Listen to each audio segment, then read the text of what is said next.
Corruption in boxing back post-fight video. Oleksandr Usyk, Murat Gassiev. The WBSS final in Moscow, Russia. Oleksandr Usyk is now the undisputed Cruiserweight champion of the world. The first 4-belt champion in the 4-belt era. Put on a masterclass with a lopsided decision. Oleksandr implemented the changes when he decided to part companies with Sergey Vatamuniuk, who he brought in post the James Ali Bashir for the Midas Breeders fight. The perception at the time was that it was a fantastic fight, but I posted a video saying that Usyk was extremely disappointing in that fight. The elements which had brought him a great deal of success in the amateur ranks, specifically his footwork, his ability to punch on the fly, was sadly sparse, non-existent at times in that fight, and thus he was too much at punching range, he was too stationary, and Midas Breeders was able to land counter punches, land straight right hands, land hooks, and Usyk just didn't have the ability to punch on the fly against a relatively, I wouldn't say flat-footed, but Breeders is pretty much straight up and down. And also Usyk had massively neglected the body in that fight. But in this particular bout, he simply didn't allow a much heavier-handed fighter in Murat Gassiev to set his feet.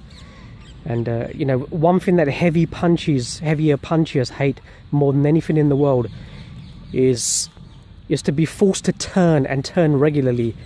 And Usyk, whenever Murat Gassiev would try to come into punch range, Usyk would simply pepper him with 2, 3, 4 punches, and upon exiting, pivoting to his right at all times, he would land a counter right hand hook, or he would land a straight left hand.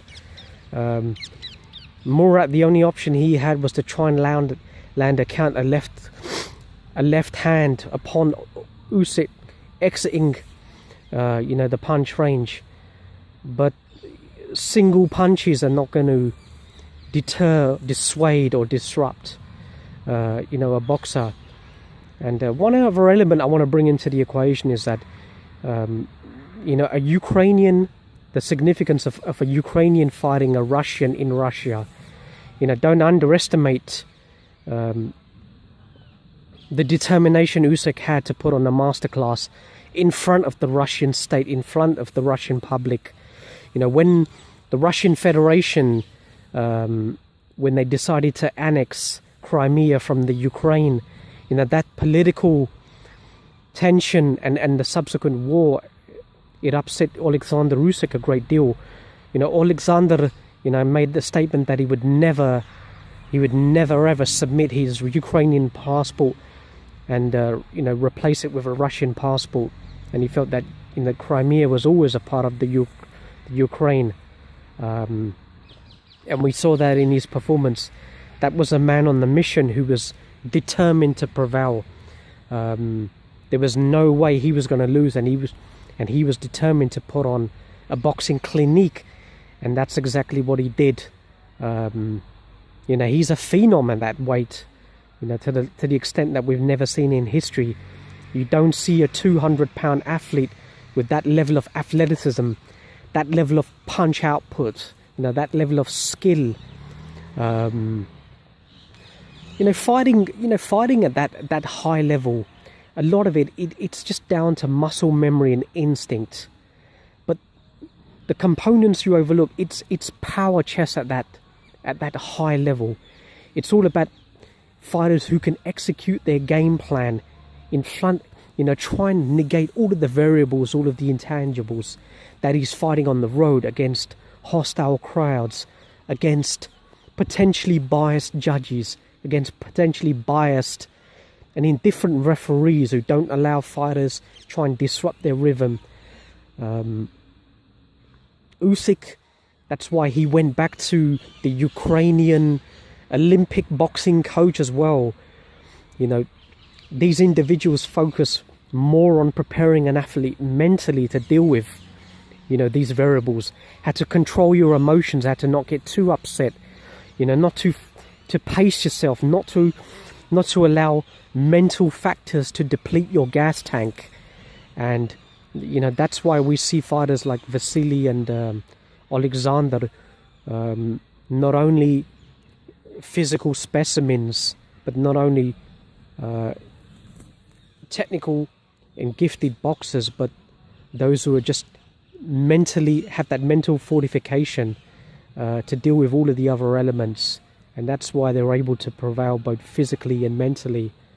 And you know, Oleksandr was magnificent. Now, you can criticize Murat Gassiev for being extremely one-dimensional in this fight, but when you're faced with an opponent who has those attributes, it's very difficult to make those, you know, those adjustments.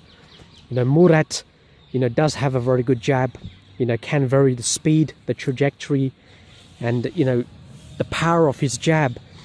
But when you're dealing with a guy who's firing multiple punches back at you, whose objective is to keep the fight at long range, you fire single jabs, and it might be a harder jab, you're going to get counter-punched. And that's exactly what happened. You know, Oleksandr didn't allow him to plant his feet. Murat was forced to fire long looping right hands, left hooks. You know, some of them did connect, and when they connected, you could see the expression on Oleksandr's face. He didn't want to engage for sustained periods in the pocket. Murat is an extremely heavy-handed puncher, a guy who can put you to sleep with one punch. So why take the risk? You know, Oleksandr he'll compile a game plan of peppering you, frustrating you, taking the sting out of your punches. Then he'll begin to fire left hands, as we said in that prediction video, from the 4th round onwards, firing long left hand counters, firing, you know, fantastic 5, 6, 7, 8 punch combinations. You know, some of the exchanges in that 4th round were amazing. You know, Oleksandr had hurt Murat initially, but Murat came back, you know, landing some heavy-handed punches, and Oleksandr, to a certain extent, was in a little bit of trouble in that round. But something Oleksandr did very well was whenever Murat would land a punch, and that would automatically inject the, you know, the partisan Russian crowd. So Oleksandr wouldn't allow the Russian crowd to simmer for too long on any success that Murat had that was, you know, amplified by the Russian crowd. He would come straight back with 3, 4 punches, 4 jabs, straight left hands. He would just eliminate any doubt in the judges. And at the start of every round, he would come out, you know, with just an amazing level of attrition, land, you know, pepper Murat with the jab. And you couldn't say Oleksandr Usyk was running at all. That was the true incarnation, that was the true embodiment of the sweet science. And the definition of that is hit and don't be hit, and be in the position to come straight back. And that's what Oleksandr did. Whenever he moved, whenever he pivoted to his right, to Murat's left, he would come back with a number of unanswered punches before Murat would be in the position to set his feet, or even partially set his feet, to land any sort of sustained attack. Abel Sanchez was getting very, very frustrated, and you know, you can't blame Abel. You know, Murat was resigned, you know, just to take an ass whooping. He just had no answers. He couldn't make any adjustments. I think he could have made adjustments. Something that orthodox fighters do is that they should be firing more left hooks to stop a southpaw fighter from pivoting to his left. He could have done that. He could have positioned his body in the way not to allow Usyk to exit at that side. And Murat could have employed the straight right hand from long range. But very difficult.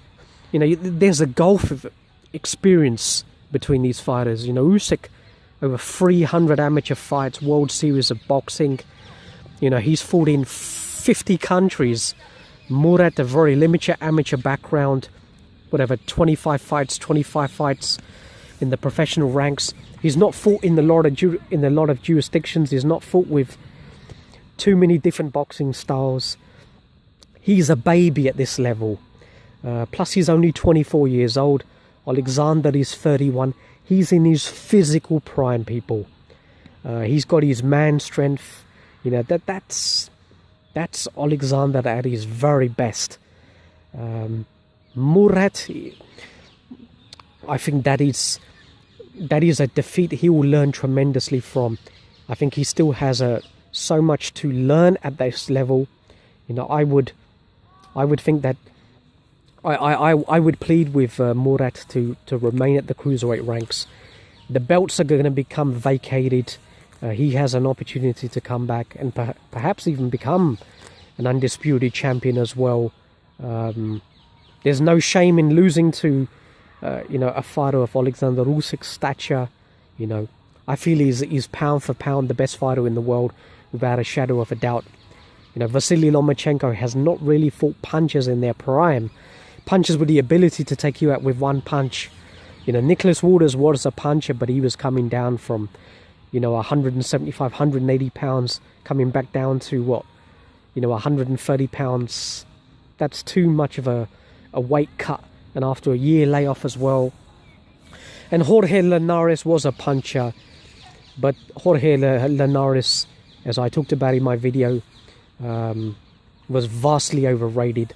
A fighter who had been exposed and been knocked out as well, and he was a veteran as well. So when you balance that up, I think Oleksandr Usyk has fought punchers, he's fought undefeated champions, and he's fought them on the road as well. So without a shadow of a doubt, and he's only had 16 fights as well.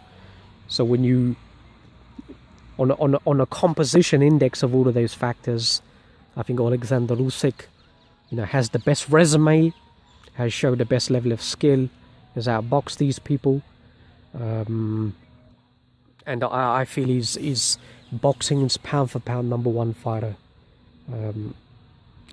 He made it look easy. He put on a masterclass, gave Murat Gassiev an ass whooping. Shocked a lot of people. All of these people now criticizing, Murat. Easier said than done, people. But anyway, corruption in boxing, that's my sort of post-fight thoughts. Congratulations to Oleksandr Usyk, boxing's undisputed cruiserweight world champion, calling out Tony Bellew now. He wants to eliminate all doubts with that WBC. Bellew was the champion, got some sort of an emeritus position when he was injured, moved up to heavyweight to fight David Haye in just an absolute joke of a 2-fight contest, up against a fighter who was finished, who was injured. I was one of the only people to come out and say David Haye was injured before he he was claiming that he'd healed under Ismail Salas. That was all a con. That was all about both fighters getting paid pay-per-view money, conning the UK public. Bellew gets no credit for me for that fight. I felt he was fundamentally the better fighter than David Haye, and he proved it. He schooled him and stopped him. Whether he wants to now fight Oleksandr Usyk at some sort of a catch weight, heavyweight, cruiserweight, whatever. Oleksandr can come to the United Kingdom. Tony Bellew does have some sort of a contract on Sky Sports box office, so it will be a pay-per-view fight. If he wants to line Usyk's pockets and take an ass whooping as well, fine. There's no way Tony Bellew, Tony Bellew's talk about fighting Deontay Wilder and whatever, that talk was dispelled off very, very quickly. I think he's extremely reticent about fighting any of those fighters. He knows he's going to get his ass whooped. So maybe a high value cash out fight with Oleksandr. You know, he'll get free for whatever, £5 million.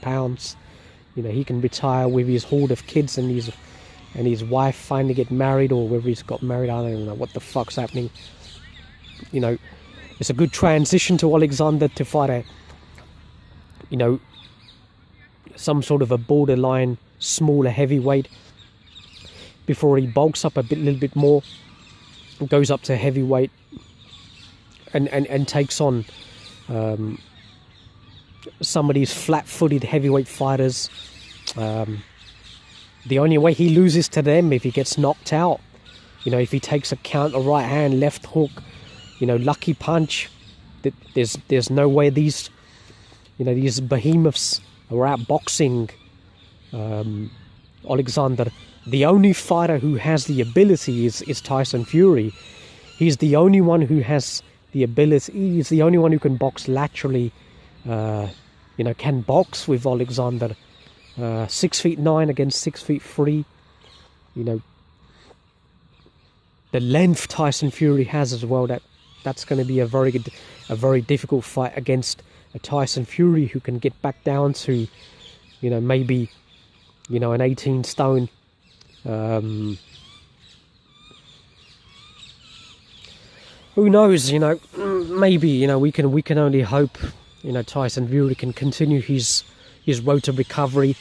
I'm hearing for his upcoming fight in Belfast, he's lost another, you know, 14, 16 pounds. So, you know, maybe the penny has dropped. But anyway, we'll wait for that. I'm sure it's just a matter of time before Usyk goes up to heavyweight. But yeah, corruption in boxing. Transmission over.